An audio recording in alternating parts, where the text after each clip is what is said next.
It is North Carolina versus Duke rivalry week, and I know you guys didn't think I was going to let you guys go without hearing the Duke side of it. If you want to hear the Carolina side of it, go hear a supersized edition of Believe in Hills Hoops. Myself, PJ Harrison, and six man of Carolina basketball, B.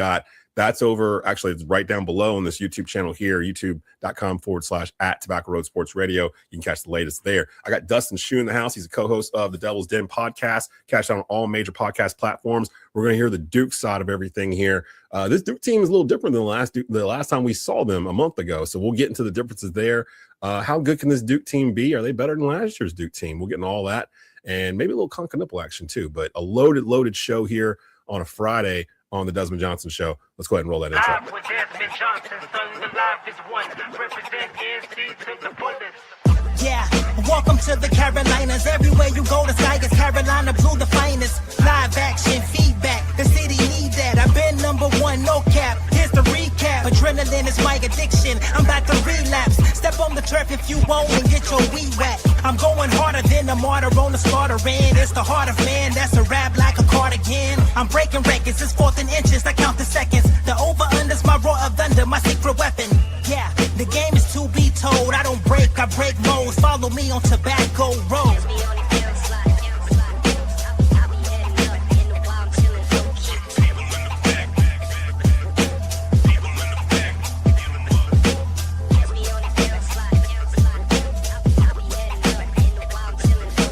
Live with Desmond Johnson, son, the live is one.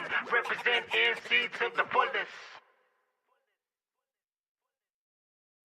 Again, welcome into a Friday edition of the Desmond Johnson Show here on Tobacco Road Sports Radio, tobaccoroadsportsradio.com. Make sure you listen to the best of the week on terrestrial radio in the Triad in Greensboro, 5 o'clock every Friday, WWBG 1470 AM, and over in Winston, our regular slot, 6 p.m. on WTOB 980 AM, 96.7 FM. It is Carolina Duke Part 2.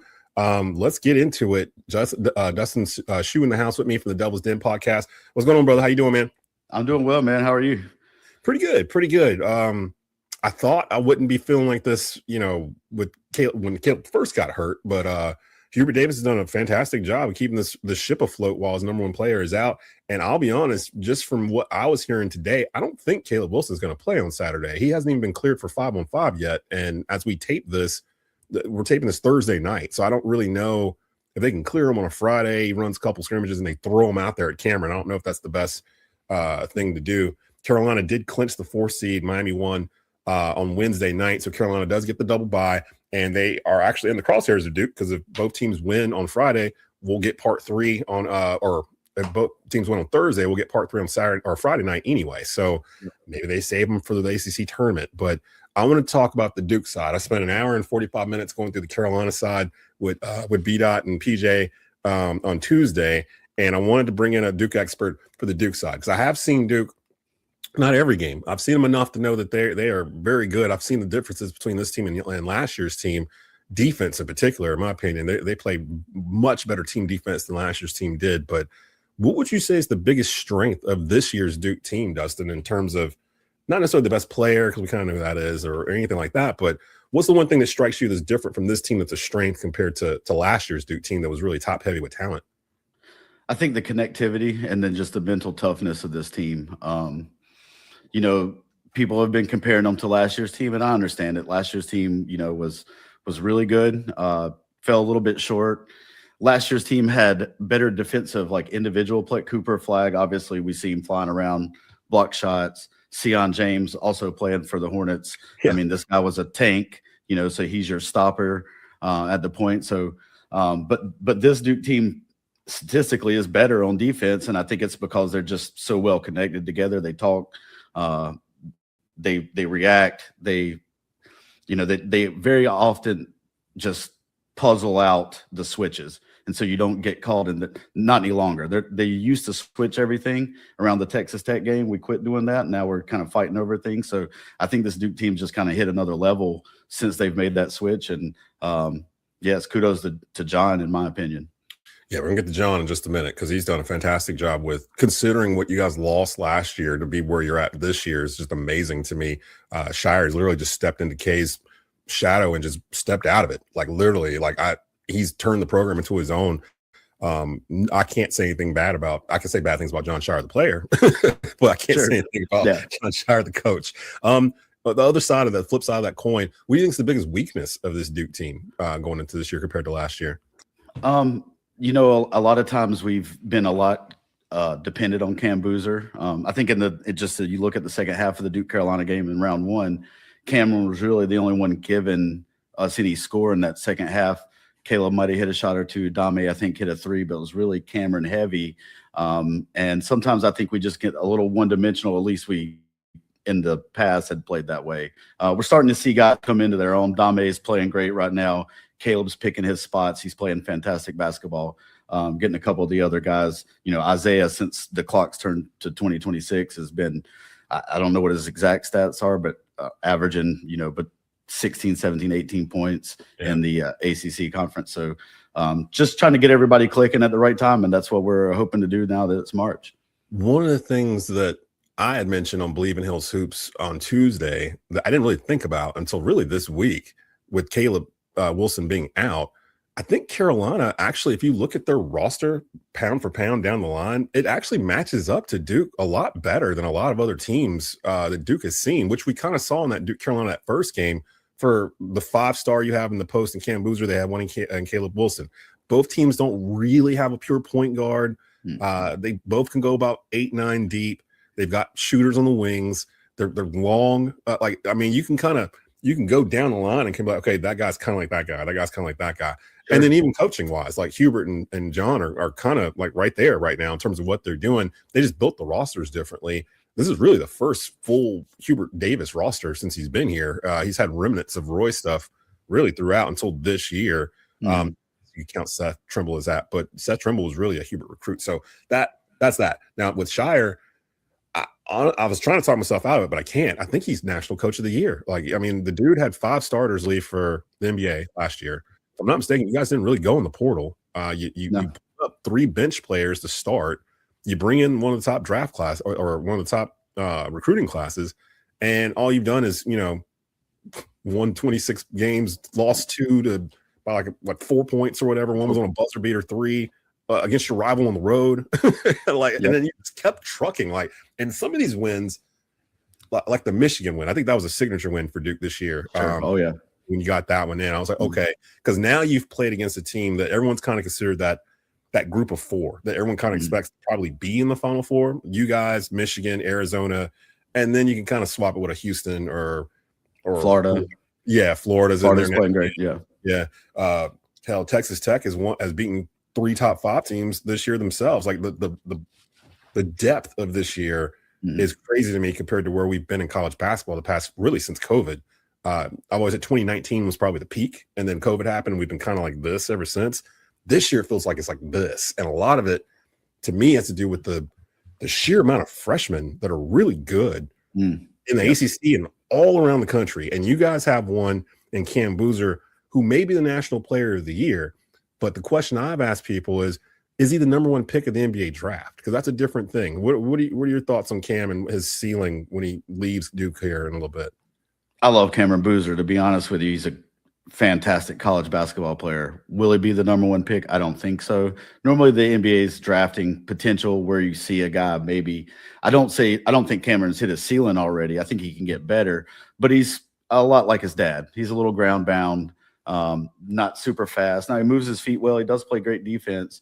But he's kind of and I've compared him – I know, my Duke fans – get on me. I've compared him to Tyler Hansbrough in the past. I have just too. The way he plays. Yes, I was hoping you were saying because he's a more little Tyler Hansbrough. Yeah. Little Tyler with some handle and shoots a 3. Right now, Tyler could shoot, but he didn't shoot a lot. And Cam shoots, lots of 3s. Man, that warms my heart that you because I've said that to people and they kind of cock their eye and they look at me and I'm like, no, seriously. Once you hear it in your head and you start watching him play, you can't get it out. Like you'll start seeing him. They remind me of the same as far as just bullying people to their spot. And I don't have to out jump you. I'm just going to get the ball here. I know the angle that I have you at. You're not blocking this. So if I'm used to doing, you're just scoring all the time. I mean, Cam's footwork, his IQ is what I think makes him as good as he is. I think he can get better, but I think he's also going to be maybe a little bit of a tweener in the NBA. I just don't know, how that's going to go for him. I don't know, depending on who gets the number 1 pick, he could go first. I think it's going to be DeBonsa. It's going to be Darren Peterson. Caleb Wilson might even get a look depending on who gets the pick. What does anybody need? There's a lot of freshmen, like you alluded to. So depending on who gets what, it's more of this is a draft for fit, right? Because the first 7 or 8, there's no Wembanyama. Like, we know we've taken this guy no matter what. Yeah. Any of these guys, Acuff, I mean, there's a lot of them. I mean, your boy Fleming's at Houston's great. So he is. Yeah. I mean, when it comes to Peterson at Kansas, the whole in and out availability thing has kind of hurt him a little bit. DeBonsa and Wilson were the 2 where I was like, well, they seem like they have the biggest upside at the next level. Like, it feels like you can build a team around those guys. I don't know. Boozer feels like, even when Hansbrough came out, nobody was picking him to build a team around. It was like he was going to be a piece. And that's what I kind of feel like Boozer's going to be. He'll be a solid 10, 12-year pro, probably start, will start. He'll average, 15 and 12. Like, I mean, this ain't bad. This is not bad at all. Like, he's going to make $200 million. Like, I mean, he's going to be okay. So the thing about Cameron Boozer, you know what you're going to get from him every night. He plays his ass off. He's going to come out there. I mean, for Duke, he's never rolled out and give us less than 15 and like 8 rebounds and 3 assists in any game all season. It's just consistency. And his game is 15 or more every game, no matter what. And you'll watch him, and it'll be like 8 minutes to go in the game, and they'll flash his stats, and it'll be like 25 and 10 and something. You're like, where did that come from? Like, where did that happen? So it's like, I mean, very first game of the year, we play Texas. They got a big front line. He doesn't score in the first half, puts 15 up in the second half. I mean, the Carolina game didn't have a great first half, ends with 24. He was really all we had in the second half. So, I mean, he can just, once he starts going, and I've talked to the guy, he's a determined individual. Look, you don't get to win 4 state titles in Florida, be the Gatorade Player of the Year 2 times, win 3 Pete Shams, all these accolades without having that kind of like a Kobe mindset, a killer mentality. Yeah. And he does strike me as that too. With him in the fold, I can't believe this is true. Duke, correct me if I'm wrong, Duke has not had an ACC Coach of the Year since the year 2000. Is that correct? I believe that's correct. I mean, Coach K pretty much quit getting them, and then won his, last 2 or 3 titles. No, you don't get any more Coach K. And then, like, for the last 20 years of his career, he was just excluded from it. Does that streak end this year? Is John Shire the ACC Coach of the Year in your opinion? Obviously I'm biased, but as you pointed out, I mean, to lose 5 starters, yes, it is Duke. They're going to get guys, but we didn't replace them with just mercenaries from the portal. We brought Malik in 2 years ago, so he's been in the program. So we don't have a transfer that really plays. It's all done with guys we've recruited out of the high school ranks. You bring in the Boozer twins, and they're great. But then guys like Isaiah Evans, Patrick Ngangba, that have stepped up. We plucked Dame Sarr kind of out of nowhere after, Cedric Howard was set to play on this Duke team, which is scary to think about because this guy's averaging 14 points in the NBA. Yeah. You put him, now we probably lose Sarr if you get Cedric, but, scary to think about what they could have done with that. But for what John's done, I mean, look, Jay Lucas turning that Miami team around, I wouldn't be the least bit disappointed. I'll be disappointed, but I wouldn't be that mad because Jay's a good dude and he's done a great job there as well. I'd throw Hubert in there just for having this stretch of 2 of his top players being out, Seth early in the year, and then Caleb in the crucial part of the ACC season. They went through like 4 or 5 quad ones while he was out. So being Louisville and Clemson, those are huge wins. Those are huge. And then Ryan Odom at Virginia, I'd put him in there too because I did not expect Virginia to be this good. And Virginia, it seems weird when people look at the score from the Duke Virginia game. They look at it like, oh, Virginia must be horrible. They're not. Duke is actually very, very good, and Virginia just caught them on a day. And for Ryan Odom to flip that program around from what we've known it to be under Tony Bennett to what it is now, I think none of us looked forward to playing Virginia. It was going to be like a rock fight pretty much every time. And it's not like that anymore. But he has instilled some things where it's like, okay, it's still Virginia, but now they're trying to score 70. Now Yeah. they got Yeah, some people, they got pieces. and It's stuff, it's so not basketball that you hate to watch because Yeah. it's just watching paint dry, right? Like, horrible. Tony Bennett, great guy, great coach, but that system was killing basketball. Dustin Shoe in the house. Get the peach basket out next time. Right, yeah. Get the rooms and poke them out. Yeah. Dustin Shoe in the house, co-host of the Devil's Den podcast as we get ready for North Carolina Duke Part 2 at Cameron on ESPN, 6:30 tip-off live Saturday. Real quick, 2 quick questions before I get you out of here. Outside of Caleb Wilson on the Carolina roster, pick one Carolina player that you would like to have on this year's Duke roster. I've liked what I've seen from Henry because he's been able to step out and shoot threes. Duke's wanting to play this 5-out offense. Patrick Ngungba stepped out and hit a couple threes, but he hasn't hit them at the percentage that Vesar has. I think Vesar saw stat, or something crazy. 43s, and he had a record for a big guy, so many threes. So that would probably be the guy. Look, if I'm taking my shades off, I love Seth Trimble, to be honest with you. He's a guy that's been in your program for 4 years in a day and age where things aren't going kids' way. They can turn and run somewhere else. He might be the last one. He might be the last 4-year guy that we see at any of these schools for a while. They're hard to come by. I mean, that's why I held, a Grayson Allen or a Quinn Cook in reverence for so long, because those guys stuck it out and stayed with us and played their ass off for us for 4 years. I gotta move to before I let you go. Every chance I get, I bring up the Charlotte Hornets. If it makes sense in the interview the past couple of weeks, because I've fallen in love with the Charlotte Hornets. They were my first sports love here in the state. They were here before the Panthers. People don't seem to understand in the state of North Carolina, when the Panthers are good, everyone kind of groups together and it's a vibe, especially like 2015. That was like a moment. People haven't seen when the Hornets are good. When the Hornets are good here, it's a whole different vibe. And I was telling you off the camera that I took my wife to Charlotte, Houston, their first game back from the All-Star break. And I had tickets. So we went, we were walking out of the parking deck across the way in the Spectrum Center. And it just felt like the entire city of Charlotte was just converging on this building. And like, you could just feel it like in the air, like, oh man, something is happening. And then for this Hornets team to continue on with what they're doing, they just beat the brakes off the Boston Celtics on Wednesday night. And it's just like, I know it's not all Con, but I always start off with Con because I didn't know Con Knipple was like this. And I'm curious, did Duke fans know he was like this? Because I know that in the ACC tournament last year, he kind of carried you guys there because Cooper was out with an injury. And that was really when we first saw him as Con Knipple and not, the guy that came in with Cooper Flagg and company. Did you have any inkling that he was going to break Steph Curry's 3-point record and like all this nonsense that he's doing? It's insanity. And that and LaMelo Ball being healthy, all of them being healthy for that matter, and Charles Lee kind of figuring out the right lineup, they're like a younger version of the Boston Celtics, like in terms of what they do, which makes sense because Charles Lee came from there. But Con Knipple, man, like thoughts on Con Knipple? Yeah, I mean, look, he comes into Duke as like the 17th rated recruit out of high school. He was a great player, had a awesome like EYBL, like he was averaging like 30 out there. So he was known as a scorer, but the looks can be deceiving. It's Billy Hole rolling out, looking at this guy like, that's a perfect comparison. Like I didn't even think about this guy's about to put 40 on us. Like if you don't watch out. Yeah. I mean, we started Billy Ho, baby. Billy Ho,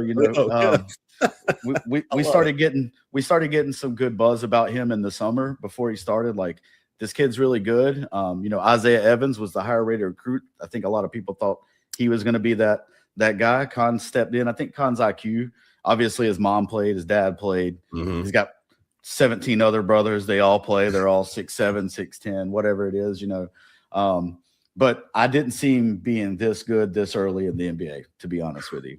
To go fourth in the draft and then to do what he's done, again, break the 3-point record for a rookie with 30 games to go. He's been incredible, man. It's been fun to watch. And me, same way as you grew up here, my first love, Muggsy Bogues was my idol. Love the guy. Still didn't, Grandmama was, I still have my feelings for that UNLV team. But DC and the rest of the guys, I loved them. Yeah, but LJ was the only one I couldn't quite get behind. But yeah, love those Hornets teams. I mean, I was there at the game Tuesday night, Mavs, Hornets. Cooper didn't play, but big turnout, the hives buzzing. It reminded me of the old Charlotte Coliseum back in the day. I mean, it would fill up. Like, we had great turnouts for those early 90s Hornets teams. And the Bobcats didn't see any of that, and it's nice to see that coming back. And we've been waiting for it. It's like, that's the thing. That was the thing I realized, because strangers were just trying to have conversations with us in line, like waiting to get in the Spectrum Center because they just wanted to talk about Charlotte. And it was just like, yeah, like this is it. And this is kind of what I was envisioning when they started compiling all this talent with LaMelo back in 2021, when they drafted him. 21, yeah. So I felt like if they can get all this together and they stay healthy, I've always compared them to Golden State, and people look at me like I'm crazy when I say it, but I'm like, no, they are kind of following the similar path that Golden State did. With those first couple of years of Steph, he was having foot issues. He was always in and out of the lineup. Monta Ellis was the main facilitator of that team. Nasty.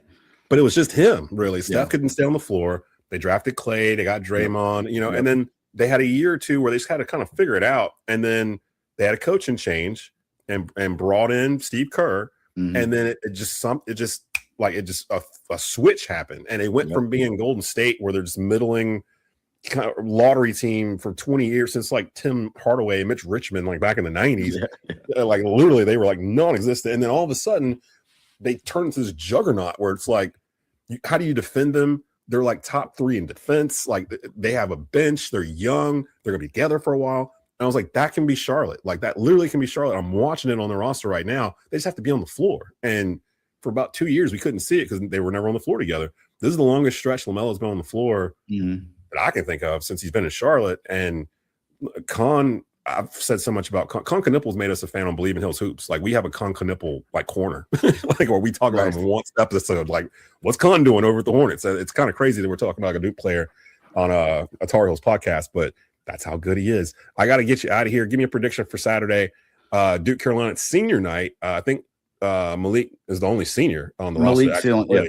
So this will be his last game nowadays. Yeah, probably Cam Boozer's last game in Cameron as well. We'll call it like last day of school night or something going forward for some of these events. I'm gonna be honest. I saw the way Cameron was interviewed in the outside the locker room in the Dean Smith Center, and the ire and determination maybe that he had hearing people chirp as he's being interviewed, and they were giving it to him, and fairly so. You guys won at home, but I think he's going to come out with a point to prove. I'm going to go Duke by 16. I'm leaning that way because it was the reverse of the Austin Rivers game, and I remember what happened after the Austin Rivers game. Like when we saw him again, like that was because I remember distinctly watching the pregame, and the cameras were on the Carolina players and warmups. And as they were going through the line, and every single one of them, like they wanted to go fist fight. Like that's how mad they were. And I can only imagine the same thing happened. Duke led the whole game, and then they lose on a 3 at the very end. It's like that was literally the exact. That's what makes the rivalry so great. Like there's no rivalry like this in sports. It's the most evenly matched. Compare them stat wise, player wise, coach wise. There's nothing like it in sports. So I always try to make sure I get you guys in when we get to these weeks, and I appreciate you coming through, man. Y'all go check out the Devil's Den podcast if you're Duke fans, or if you're college basketball fans. Go check it out with Dustin Shoe and Josh Smith on all major podcast platforms. We will be right back in just a bit. Still a loaded show. Matt Alquiza will be here. We'll talk a little bit more about the Charlotte Hornets. He's from the Hornets on SI. He's the beat writer for the Hornets. And we got Joe Person from the Athletic. He's going to give us an update on the Carolina Panthers in terms of free agency starting next week. So he'll give us an idea of who their targets might be and what they're going to look for to fill in the roster. You're listening and watching to the Desmond Johnson Show. Be back in just a bit.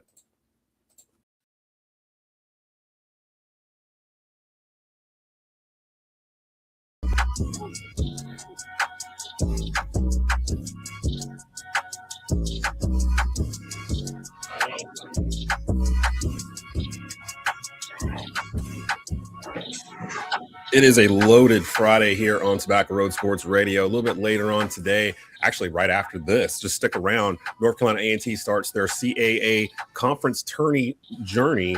First round against Northeastern, 1:30 pregame show with myself and Spencer Turkin. 2 o'clock tip-off live. Stick around for after that because we've got high school baseball in the house as well. Undefeated East Forsyth 4-0 taking on undefeated Southeast Guilford. I'll be on the call for that.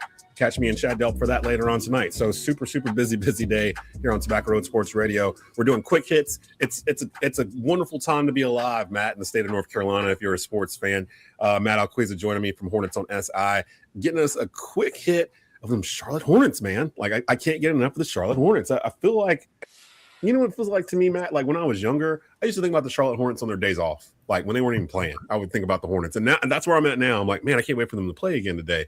What's going on, man? How you doing?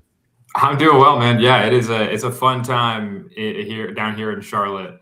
You said it in the previous segment. You could feel, pun all the way intended, the buzz around the team, around the arena. You said you were walking into that Rockets game and it felt like the whole city was there. I said the same exact thing when I walked in the arena that night, walking to my media seats. It was packed.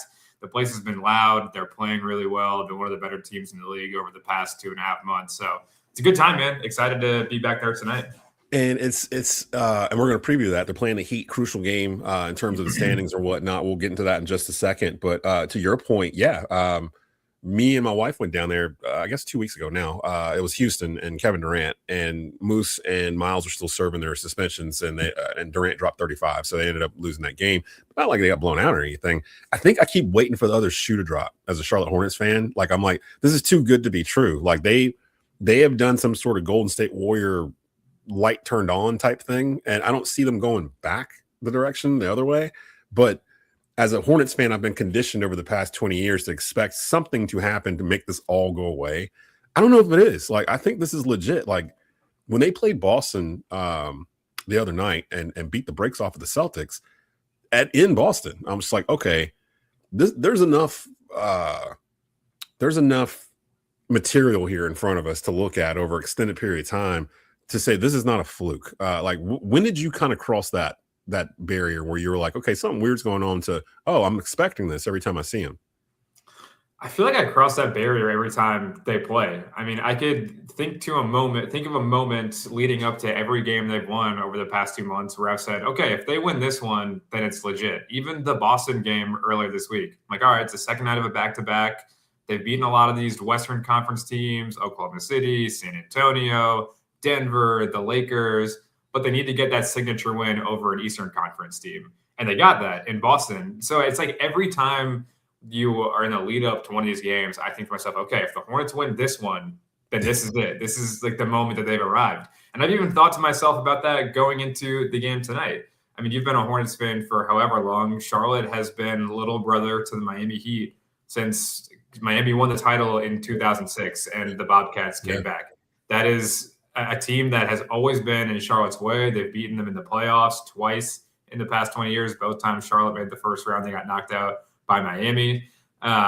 So yeah, it's unfathomable. Like I've been following this team for so long, been covering them for a couple of years, like a more professional sense. And I never thought that I would see the day where I could look at a 2.5 month run of statistics and say the Charlotte Hornets, the little old Charlotte Hornets, are the best team in the NBA.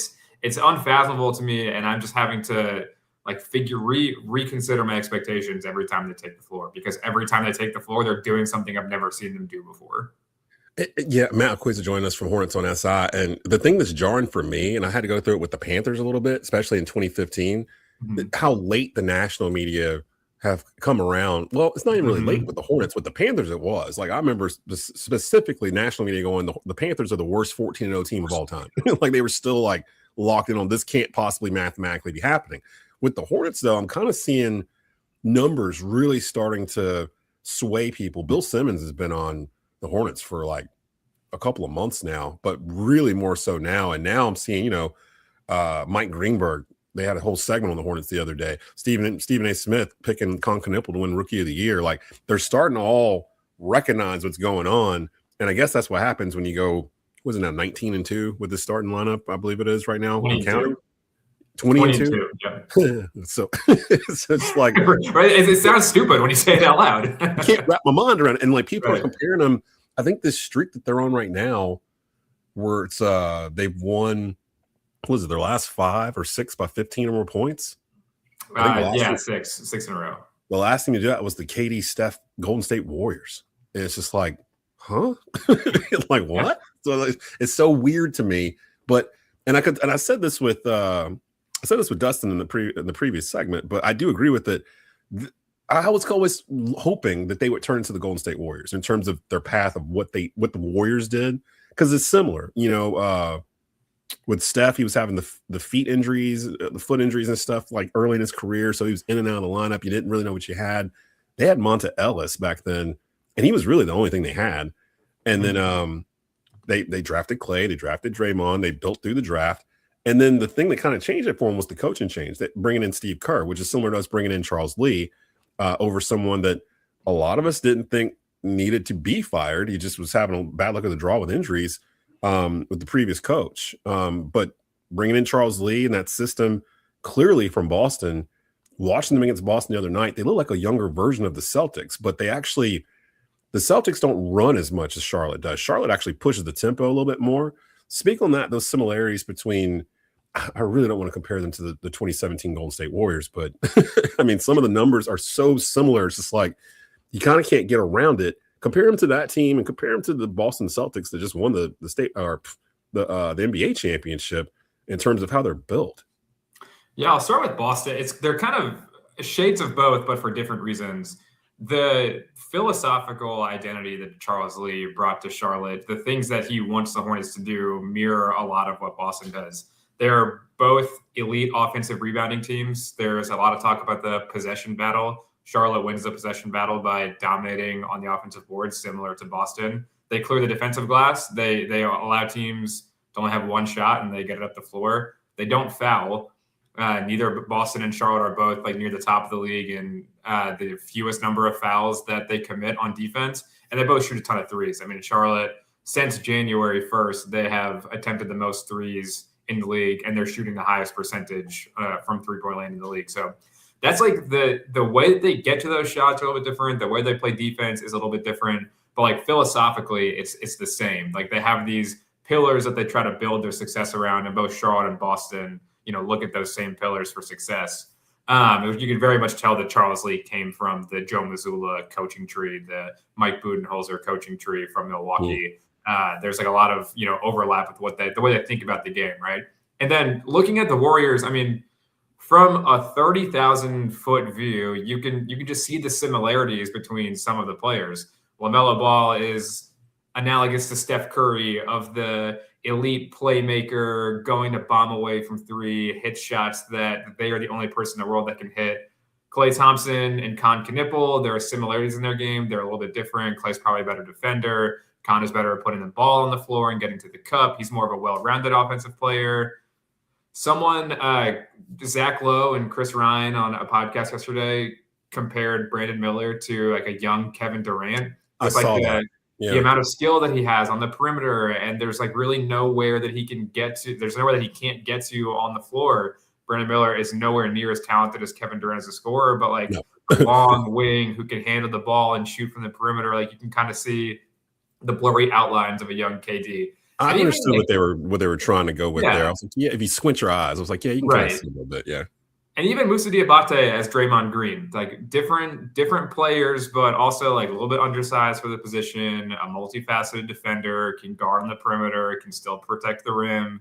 Like there is definitely, again, you can see the blurry outlines of the 2017 Warriors. If you're like squint hard enough and look at the Hornets, like, okay, I can see what this, like a version of this team from almost a decade ago that played in the Western Conference and won championships. Will the Hornets reach those heights?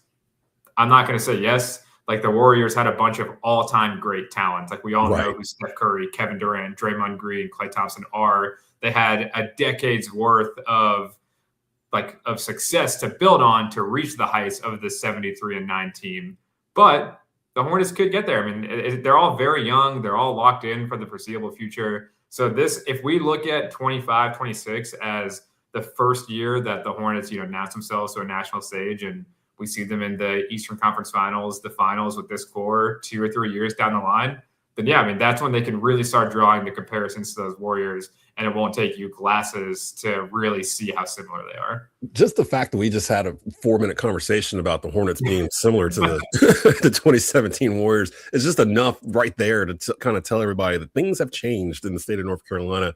And my partner, Jonathan Stewart, who hosts Believe in Panthers with me, he was like, he feels very confident that the state of North Carolina, and I got to go look up the stats. I don't know who the last state was that did this, but we're going to be a state that has the rookie of the year in the NFL and in the NBA the way it looks right now. So I think Con has caught and surpassed Cooper Flagg in terms of his impact on the court. Before I get you out of here, though, quick on Hornets Heat tonight, Spectrum Center. They're back at the Hive. It's a 7:00 tip-off. It's a Friday night. If I wasn't working, I'd be down there myself. The Hornets right now are 32-31. They're 9th in the East. The Heat are 34-29. They are 8th, so they're right above them in the standings by about 2 games. So this will actually help them, the Hornets, a lot by winning this game. The Heat beat the Nets last night, 126-110. Feels like the bottom third of the league is tanking. I don't know how that's even possible, but it feels like the last 10, 12 teams from New Orleans down, they're just trying to find ways to lose. Before I get you out, are you good with the way the draft lottery is still set up right now, or do you think there's a better way to do this? Because we've seen as Charlotte fans that we've had years where we didn't necessarily tank. We just didn't have anything out there to win with, and we feel like we're going to get a Cooper Flagg or get a whoever, and then we still don't get that top 3 pick because of the way the draft lottery is. Are you okay with the way the draft lottery is currently set up, or would you make tweaks to it or some sort of change?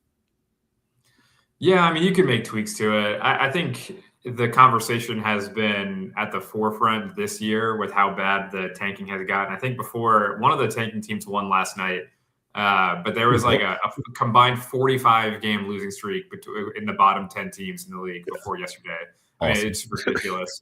But this year is an anomaly. I mean, you cover college basketball. You know about all the talent at the top of the draft. It's Boozer and Peterson and DeBansta and Flemings and Wilson. Like, these are the draft goes like 6 or 7 deep with potentially franchise-changing talent. So the tanking is going to be is really bad this year. It was always going to be really bad this year once that like high school class really got on the scene and you kind of knew that there are these potential guys at the top.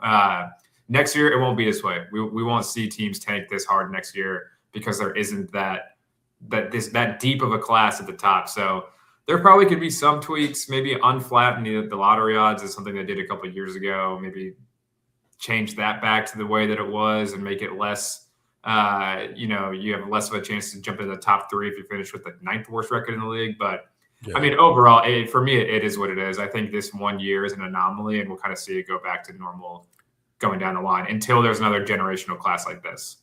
You want to give a prediction for tonight? I think the Hornets are actually going to lose tonight. Ooh. They have struggled with Miami for forever. I think people are overlooking the Heat over the last couple of weeks, months. The Heat have fallen off from their ridiculously hot pace at the beginning of the year, but they're still a good team. They get out and run. They play fast. They're one of the NBA's premier defenses. So I think this is going to be a closer game than people realize. And I would not be surprised if tonight is the night that the shoe drops with the Hornets and they fall to the Heat. But I've said that about 10 times in the calendar year 2026. I've been wrong every time. So I would not be shocked if the Hornets blow out the Heat again. I mean, they do have some stuff in their favor. Second out of a back-to-back for the Heat. Norman Powell's out for Miami. Yeah. So there's it would be an upset if the Hornets lost, but I just have a gut feeling that tonight is going to be the night that they lose. The Heat average 120 points per game. That's second in the league, and they do lead the league in field goals made per game at 43.6. They also lead the league in shot attempts, so they are up and down squad. They like the fast break. They like to push the stuff. Tyler Hero and Bam Adebayo are the two heads for them. But to your point, right now, after seeing the teams that Hornets have beaten, I'm not worried about any team they play. I'm just, as long as they play their game, I think they're going to be pretty good to go, which is an awesome feeling to have. Like, I don't know if I've ever had that about the Hornets before, even in the Grandma Mob, Muggsy Bogues days. Like, it was still a fight, to win these games. But let's see if the Hornets can keep it rolling. Matt, appreciate you coming through. We'll bring you back through. The Hornets are hot. Like, I almost fucking need to have you on, like, every day. Like as long as it's still going on, it's like good luck or something crazy. But yeah, definitely. Matt's been a regular correspondent with us through the good times and the bad for the Hornets. So I'm glad that we've made it through to the other side, brother. It feels like we're actually going to have good Hornets stuff to talk about into May, maybe. So like, you know, we'll see. There's a good chance that we're going to be breaking down playoff series, not ping pong balls this year, which is what we've been doing since, I mean, like 2021 when I started coming on here with you. Yeah, that's fantastic. I can't even imagine that world. So like, we'll take care of it when we get to it. So Right. Matt, appreciate you coming through, man. And follow him on X at Alquiza8 for the latest news and notes for the Charlotte Hornets. The Hornets taking on the Miami Heat tonight. Thanks, guys. All right, and there he goes. That's Matt Alquiza from Hornets on SI. Still got Joe Person coming up here from the Athletic to talk to us a little bit about what the Panthers are planning on doing in free agency. So stick around. Be back in just a bit.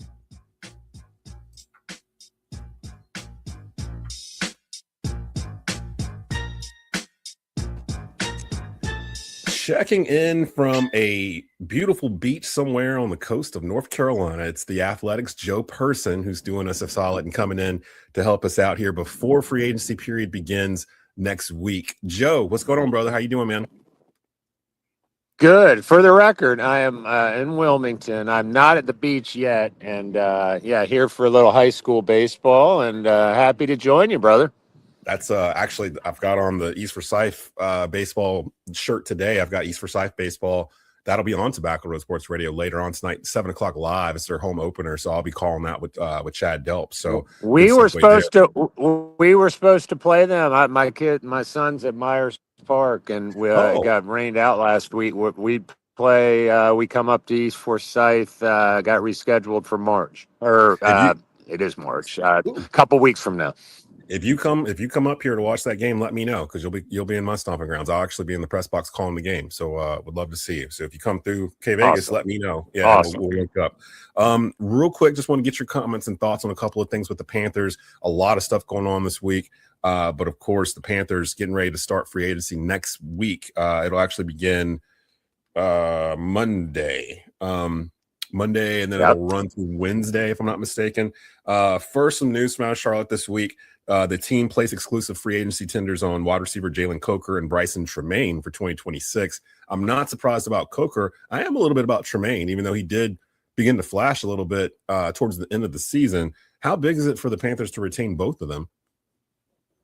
So yeah, about these ERFAs, as they say, these are really low-cost, team-friendly maneuvers. And so, if you've got a guy like, let's just say Bryson Tremaine, who is a solid special teams player and back up whatever position, it's a no-brainer. He's a young guy, and as I say, I don't have. I'm sitting here. I don't have the tenders in front of me, but when I tell you they are extremely team friendly, they are. So, in Coker's case, they made us let him play this year under that.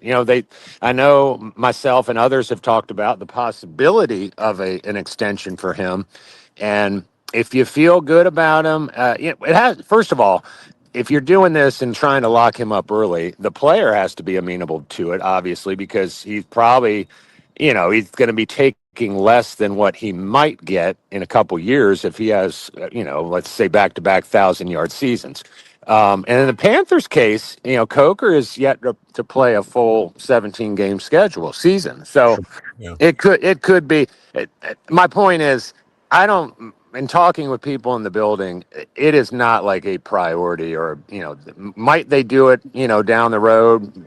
Sure, they could, but they've got some other more pressing matters, as you alluded to, with free agency coming up fast. The Athletics' Joe Person, Panthers beat writer, joining us here on the Desmond Johnson Show, a Supersized Friday edition. Free agency does begin Monday, March 9th at noon. It'll run through 3:59 p.m. on Wednesday. So that's just the legal tampering period, which of course now really is. That's when all these deals are announced or at least leaked. That draws me that term. You know how it works, and then the official free agency period doesn't start till Wednesday at 4, the start of the new league year. But by then, as you know, it's sort of like it's like just making official what agents and others have been leaking for 2 days. I don't understand why they even do it. Just say it opens on Monday, because it literally does. Like the legal tampering period. Like what in the world? So like basically, and me and Jonathan Stewart, we were talking about this because we were trying to figure out when we were going to come back for Believe in Panthers, and I was like, most of the time, the past couple of years, especially since they flipped around free agency in the draft, you're going to get all the big signings like day one, like the first couple of hours is going to be boom, no boom, question. Boom, boom. Yeah, so it's all going to come in, and then there'll be little short spurts after that, little smaller guys, but the big guys, the Milton Williams of the world, like from last year, they're going to be those first guys off the board. Then looking at our list of free agents, I know a lot of people that aren't really in the know think that they're going to try to keep Rico Dowdle, or they should keep Rico Dowdle. We all know that report on team, they're not keeping Rico Dowdle. Rico's gone. Like he's going to find a starting position someplace else. I'd suggest Kansas City, to be honest. That'd be a good fit for him to go there. But in terms of the other guys that are on the free agency list for Carolina, is there a guy that's on this list that's a top priority for them to re-sign? Because I'm looking through most of it's offensive linemen, it feels like, between Austin Corbett, Josh Nyman, Cade Mays, Braden Christensen, Jake Curran. All those guys played significant minutes last year. And with Icky getting hurt in that playoff game against the Rams, he's basically going to miss the 2026 season from the way it sounds. Is there a guy on this unrestricted list for Carolina that they really want to have back, or am I missing a name here? Yeah, there is one, and you mentioned him, Cade Mays. You know, he obviously does not play tackle, so he won't help you in the Equano situation, but he helps you start at an important position because he ended up, you know, succeeding or replacing, I should say, Austin Corbett as the day-to-day, everyday center last year, and I thought he played pretty well. He's a big guy. He's about as big a center as you'll see, like 6'5", 315, whatever he is. But it won't be easy to keep him. Like Dan Morgan and Brant Tillis, their cap guy, they're taking the position with all their free agents this year that go test the market, and at least the guys they want back, then come back to us, tell us, you know, what's out there, and we'll tell you if you want to stay here, we'll tell you if we can match or beat it. That's a dangerous game. A bit of a, I mean, that does. You took the words out of my mouth, but it also, to me, states that they like Cade Mays. There's no doubt about it, but there's only they only like him to a certain financial point. It's that $7 million a year for a center. I mean, is it 8? I don't know, but there are a lot of teams looking for centers. At the combine and talking with some of the other athletic beat writers, I know our Lions beat writer Colton Pouncey said he thinks Detroit's going to be in on Cade Mays, or they're certainly. So in that, you kind of alluded to this, my friend, that it's a bit of an underwhelming free agent list for the Panthers. One guy you didn't mention, Sam Martin, the punter, who I thought played pretty well last year. His averages were just sort of middle of the pack, but he really pinned. Where he jumped out to me was pinning inside the 20. I could see him going back to Buffalo because that's where he was. Panthers signed him for a year, and Buffalo's punting in 25. Again, it's another matter where, like, do you really want to pay a punter $3 million, or you just want to get like an undrafted guy, rookie, and take your chances? He was really good. So, I kind of forgot that he was really good with pinning that ball down inside the 20-yard line, and field position became so important for the Panthers the second half of the season last year, especially for Equano's defense, to be able to start off deep in their territory so he can actually run when he wants to run. I'm looking at some of the other names on here. Christian Roseboom, is he high priority for them to bring back? He kind of came on towards the end of the year in terms, once they switched him and Wallace, their positions or whatever, it felt like both of them kind of opened up, and the defense got there as a result. Are they trying to retain Christian Roseboom, or are they going to try to upgrade that position in free agency or the draft? This is a segue to talk about external free agents too, because you really hit on it. They like Christian Roseboom. Nick Scott kind of falls into the same camp, the safety. But let's start with Roseboom. He was signed last year for for not a lot of money in 1 year, and they viewed him as a backup linebacker to Josie Jewell and a really good 4-phase special teams guy. Well, you know what happens. Josie Jewell, as sadly and unfortunately for him, was having all these post-concussion symptoms. They end up sort of mutually agreeing for him to move on and work on his health. And Christian Rosenboom is all of a sudden a starter. Leads the team in tackles, over 100. I thought he played well. He does not do a lot of. He's not super at coverage, and he's not super at blitzing. So he's a bit limited, which brings me to my next point. I think this team, from everything I gathered in Indy, really wants to go spend money on an off-ball linebacker. I know we talk about, and Dan Morgan said at his press conference at the end of the season, and again in Indy, that they need to improve the pass rush.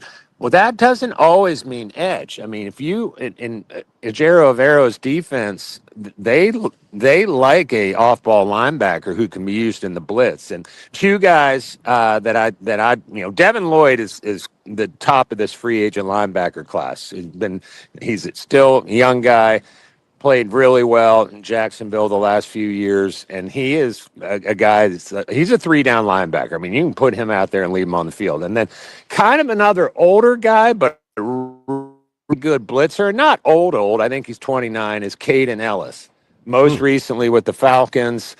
And that, again, to me, would be a guy to keep an eye on as someone that, he'll stop the run for you, but he also gives Avero another chess piece to use to try to improve what's really been a middling pass rush the last couple seasons. The Athletics Joe Person joining us here on the Desmond Johnson Show. Let's stay right there on linebacker, because that was going to be the position I focused on with you today. Linebacker seems to be, for me, I picture Dan Morgan sitting in a lazy boy somewhere in his house, just kind of dreaming about drafting a linebacker this year, because he's chomping at the bit to get a linebacker in the mold of a Panther linebacker that he's picked out of the draft. Mm-hmm. But before we get to the draft, I'm certainly looking at some of the outside edge options here. What about Bradley Chubb? Played at State. He was in Miami. He's going to be a free agent. He's fairly young, if I'm not mistaken. I don't believe he's south of 30. Would you kick the tires on Bradley Chubb? I've heard that name kind of bounced around Panther circles. Yeah. I think he's still a couple good years left in him. I actually asked Morgan in Indianapolis specifically about Bradley Chubb, and he answered it pretty directly, which to me told me maybe there's not a ton of interest, because usually if it's someone they're on, kind of like they have ways of sort of alluding, just speaking in generalities. But I after I asked a question, I poked around and I was told that Bradley Chubb's an option. Sound at least like that he's at the top of their wish list. For whatever reason, I don't know, he is 2 years removed from an ACL, missed that whole 24 season, I think it was, but he came back, and I think he had 8.5 sacks last year. So I think he's on their board. I don't know how high up that list he is. Others that I noticed, now these are going to go a little further up the age timeline here, but two guys that we're familiar with, Jadeveon Clowney, who was with Dallas, he's going to be a free agent, and Hassan Reddick, who was with us during the dark times, during the Matt Rule era. Yes. He was with Tampa. They're both out there. Would you kick the tires on somebody that much older than your core, or are you trying to look for somebody that you can kind of retain? Are you looking for a rental, or are you looking for somebody you can kind of put in a starting spot for the next 3 to 5 years? Well, it's a great question. Specifically to those guys, I don't think either of those guys will be back. I don't think Clowney was a great fit for this coaching staff, especially, and not that he's a bad guy, but he's an older guy. I don't think he's a guy that, wants to be at every practice, or certainly not be at all of training camp. And I think that ship has sailed, even though he went to Dallas and had a good year. And kind of same thing with Reddick. I mean, that was a different regime when he played in Charlotte, and he looks pretty clearly to me to be on the downside of his career. So they're going to do something at edge, and I don't think they're like Anderson sweepstakes necessarily.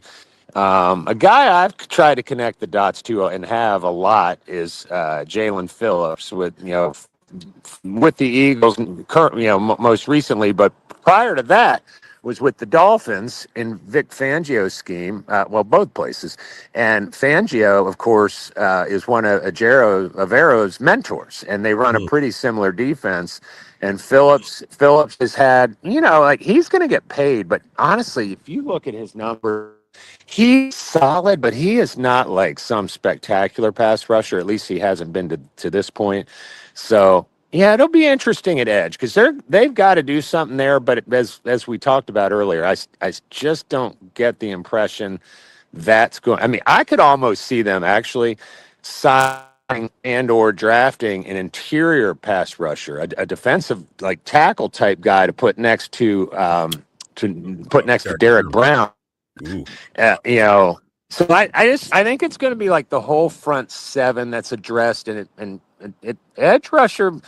It may be that we start seeing like, look, we're going to improve our pass rush at other spots, and we think this will make our young edge rushers, Uman Mielen and Nick Scorton, that much better. Yeah, people got to remember that we did double dip last year in the draft at pass rush, and those guys are going to be a year older, right. Especially Nick Scorton. So so they got some stuff to work with. It's weird to be at this part of the year after some of the off seasons we've had the past 7 or 8 years, where it feels like we're in a position of we can add. We don't have to. We're not running the race from behind like anymore. It feels like we're building something for a change. So I definitely want to bring you back as we get closer to the draft, because by the time we get out of free agency, again, I love the fact they've swapped these 2 periods around. Because before the draft was first and then free agency, and it felt like teams would reach because they didn't really know what they were going to get. Now you go into the draft and you've already addressed some needs in free agency, and it makes it more, I would imagine, enjoyable for the general managers to be able to go in there and just kind of pick out of want instead of need. So, Joe, always a pleasure having you on. We'll have you back on in a couple of weeks when we get closer to the draft. Guys, stick around throughout the course of today. The CAA conference tournament first round is North Carolina A&T versus Northeastern. That game, pregame is at 1:30 with myself and Spencer Turkin. 2 p.m. tip-off. Winner will advance to Saturday's second round tomorrow. Later on at 7 o'clock, we've got East Forsyth baseball. They are currently 4-0 undefeated. It's their home opener. They're taking on Southeast Guilford, who's also undefeated. I'll be on the call for that as well. Catch me and Chad Delp for that later on tonight at 7 o'clock. It's a busy Friday, Joe. It's big. There's all kinds of stuff going on. You sound like you're gonna earn your weekend after this busy Friday. Oh, there's gonna be lots. And then I got Carolina Duke Saturday. I'm gonna sleep good on Sunday. So like I'm looking forward to it. But we're gonna get out of here. Everybody enjoy the rest of your lunch breaks. We'll see you guys on Tuesday. Me and David Glenn will recap the UNC Duke showdown in Cameron. Plus the beginning of free agency. So we'll get into all that and more next week on the Desmond Johnson Show.